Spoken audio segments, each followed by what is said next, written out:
In the privileged halls of Kingswood Academy, there were two things students and faculty believed without question: that a black kid must be lying if he claims his father works in the Pentagon, and that nothing threatening could ever reach the sanctuary of their elite private school.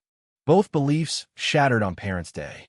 Before that day, Noah Brooks, just 10 years old, had learned how to navigate a world that asked him to shrink. Each morning, he tugged at his too stiff collar, staring into the mirror. The school uniform fit his body, but never his identity. It wasn't just the tie that choked him, it was the weight of pretending. At home, he could be himself. At school, he had to be something more palatable, less threatening, less proud. Downstairs, his father sat at the kitchen table reading from a secure tablet, dressed casually in jeans and a Henley shirt that couldn't quite disguise the sharp posture of someone who'd once worn a uniform for a living. "You ready for today, Noah?" his dad asked without looking up. "Yeah," Noah replied, scooping eggs onto his toast. "We had to talk about what our parents do."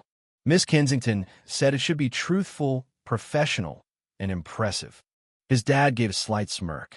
"So naturally, you chose me?" Noah nodded, smiling proudly. "I told her you work at the Pentagon." Elijah Brooks, the man behind one of the most classified cybersecurity divisions in the U.S. Department of Defense, raised an eyebrow. "And what exactly are you planning to say?" "That you protect the country. That you handle threats no one even knows about."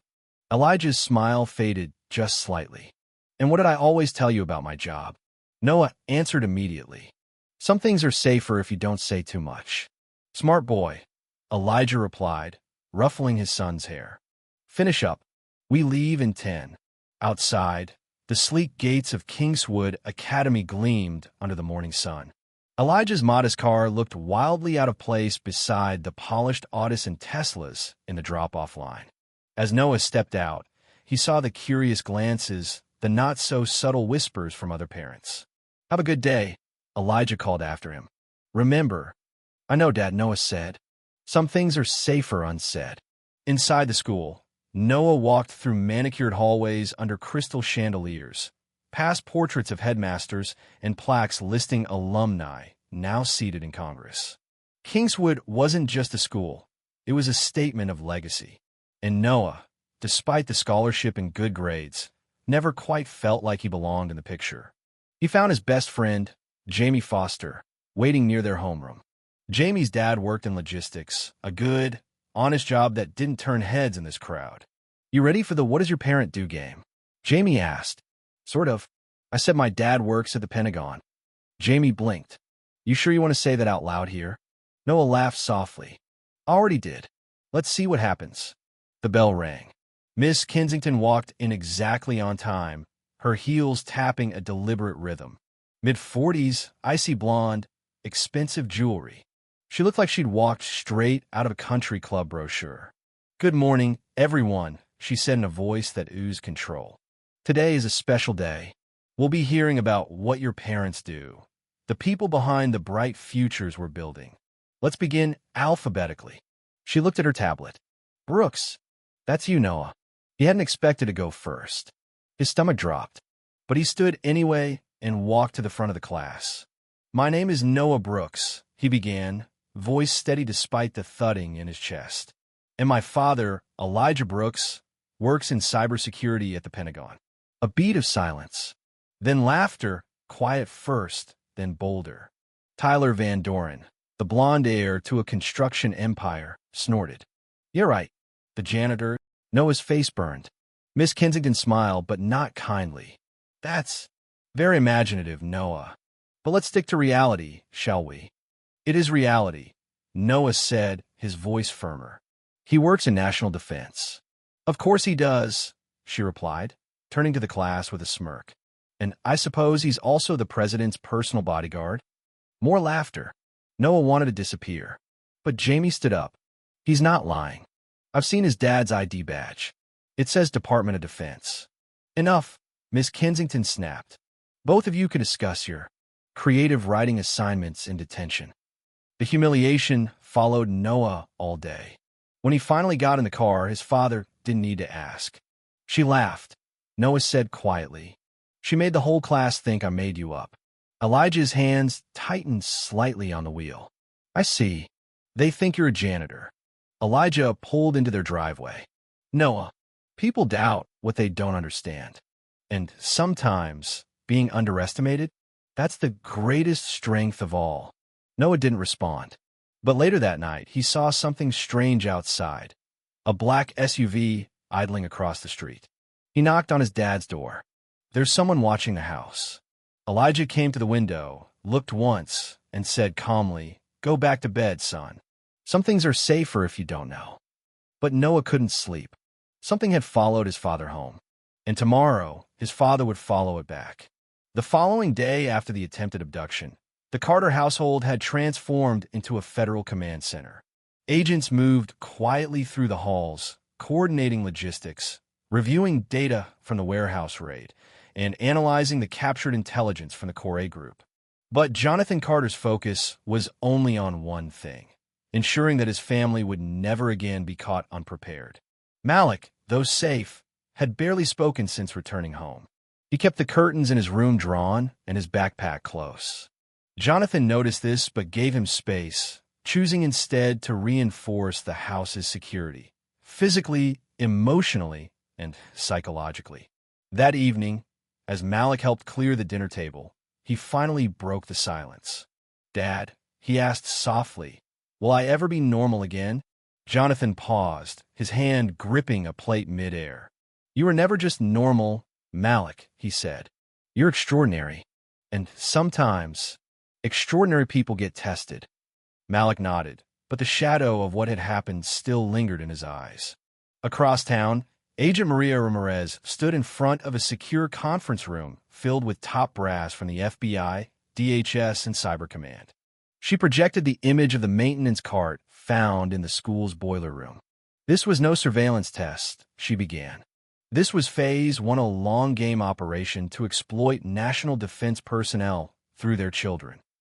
Why a school? One general asked. Because no one expects a war to start in a school cafeteria, Ramirez answered. And that's exactly why we're now recommending a shift in national defense posture, one that includes educational institutions in our cybersecurity umbrella. Back at home, Malik sat on his bed, scrolling through a school tablet when an alert popped up again, this time encrypted. It wasn't from a school. It read, You were lucky, but this isn't over. We know who your father really is. Sooner or later, he'll pay the real price.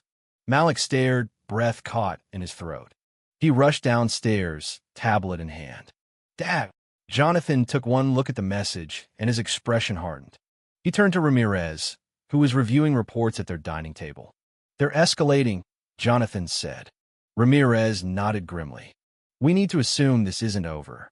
Within hours, the FBI had traced the source to an offshore satellite relay, untraceable. The Corey group, or what was left of it, was taunting them. But Jonathan had a plan. He wasn't just going to respond, he was going to end it. 3 weeks later, Malik had returned to school with a rotating security detail and a new sense of confidence. He no longer tried to shrink into his chair when MS. Anderson called on him.